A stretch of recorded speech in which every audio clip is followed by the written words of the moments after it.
I'll get this government shutdown over real fast.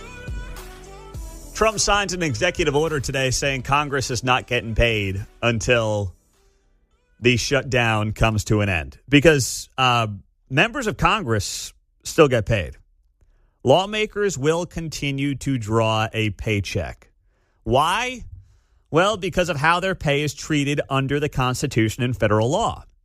Article 1, Section 6 of the Constitution states the senators and representatives shall receive a compensation for their services to be ascertained by law and paid out of the Treasury of the United States. This means they get paid whether or not other parts of the government are funded. I don't believe, I'm not a constitutional lawyer, but I would imagine that this is something someone would have tried at some point during a government shutdown. But if Trump could sign an executive order today and just play king, I would sign an executive order saying nobody in Congress gets paid until the shutdown is over. Now, I know for many of them, they've become multimillionaires being in Congress anyway, so they can just live off of their portfolio for at least a period of time. But it would send a message. Wouldn't that feel so good to send that message that you guys can't get your house in order? So guess what? You're not getting paid either. Because there will be people in the federal government who will not be paid for a period of time. Now, they'll get their back pay, but they won't be paid for a period of time. And to me, Congress should be at the top of that list because they're the ones who can't get a budget bill extended, John. Time to send out the email. Tell me 5 things you did on your job this week. And then we get 2, maybe. I would love that, man. Wouldn't I would love that. So we're sitting here. We're, oh, my goodness. I was just flipping around in the studio. CNN has a government shutdown clock, not a countdown clock, right? But they have a clock for how long the government has been shut down. So it shows 9 hours, 6 minutes, and 48 seconds because the government shut down at midnight Eastern last night. Are they going to have that up there for what? Potentially days and weeks to come? There was a 35-day shutdown during Trump's first term in office. So I don't know how long this one is going to be. Yeah, do they have room for days, months? They do, actually. Okay, they have a little, how about that? They've got space on either side of hours and seconds, so they could kind of shift the clock over a little bit and extend it to days and weeks, and dare I say months, I suppose. They could do that. But this stuff is it's frustrating to sit here and watch it because it becomes the same old finger-pointing nonsense that it always is.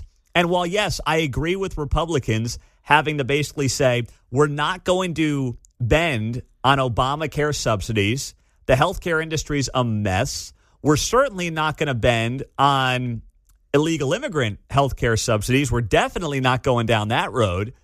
The reason I get frustrated with Republicans and all this is because every time we're up against this deadline, and these guys and gals, they don't work the entire month of August. Now, I know they're doing constituent services. I get it. And they're fundraising too, let's be honest. They show up after Labor Day. They have a lot of time off around then because of various holidays, Jewish holidays, Labor Day, thing like that. And then they're like, we got to do this now. We must hurry up. It's like, you guys didn't work for 2 months. That part of it I struggle with as well for Republican leadership. Like, go to D.C., do the work of the American people, and try to get some deal done and just move on with all this, John.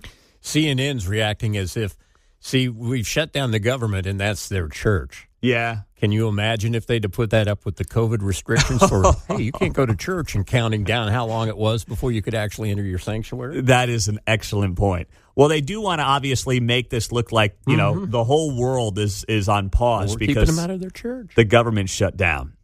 And the reality is that's not the case. There are 30,000 federal workers here in Kansas City, and yes, they are temporarily impacted.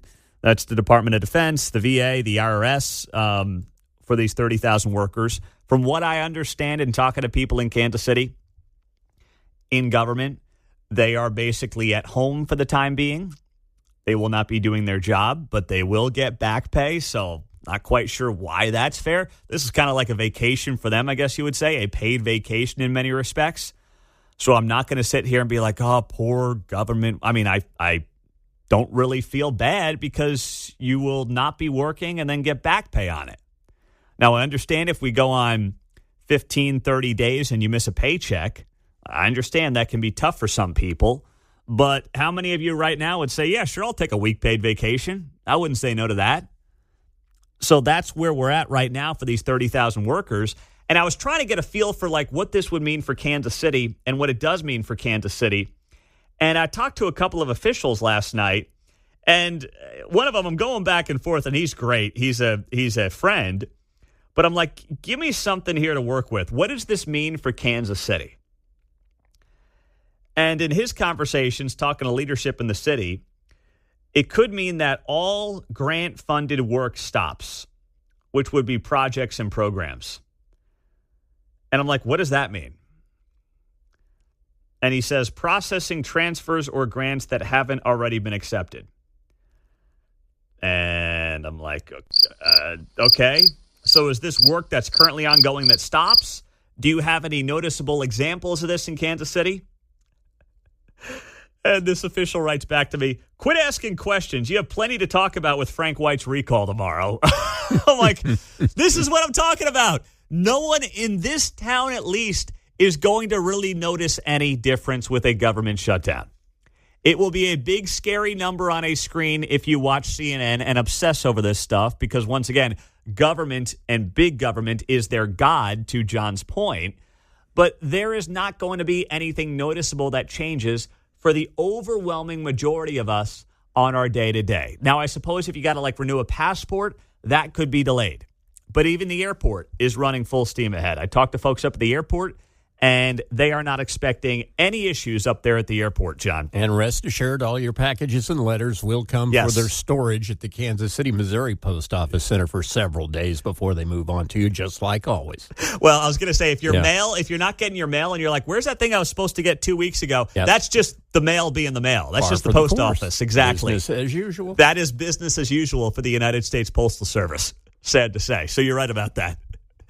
So I wouldn't sit here and worry a lot about what this means right now for Kansas City because multiple people couldn't really give me a concise, clear, black and white answer on something we're going to feel or notice in the short term based on this government shutdown. So do with that information what you want. But in the meantime, you've got obviously Trump's opponents going nuts over this. Here was Alexandria Ocasio-Cortez, the congresswoman from New York, last night on MSNBC. What I'm not going to do is tolerate 4 million uninsured Americans because Donald Trump decided one day that he wants to just make sure that kids are dying because they don't have access to insurance. That's what's not going to happen. And so if those senators think that we're having a shutdown because of me, they're free to enter my office and negotiate because what we're not going to do is allow all of millions of people in this country to not be able to afford their insulin and their chemotherapy. So come strike a deal with me if that's what they really think is going on. Everyone's going to die. That's always what they go back to. Every time there's one of these shutdowns or one of these budget debates, Democrats go back to the line of everyone is going to die. Now, I thought we were all supposed to be dead once NPR and USAID got defunded. Wasn't that supposed to happen? Yeah, NPR and PBS getting the rug pulled out from under them was supposed to be the beginning of the end. And it didn't happen then, did it? And you could find example after example after example of them using that line and overplaying their hand. And they have become the boy, or in AOC's case, the girl who cried wolf. I mean, I should have been dead 17 times by now based on Trump and Doge cuts. And, I guess I'll knock on wood, but I'm still here. Still here to do the show every day. So I don't know what to make of that. But and I'm happy to be here. And I'm glad you're here with us. But we all should have been off a long time ago, based on what they've told us with all these cuts that are happening, John. The Twinkie that I had in kindergarten still has a half-life in my stomach. So I've swallowed chewing gum. How long is that? 7 years? Coming up the system. Many things us boomers have been subjected to. That's a good point there, my man.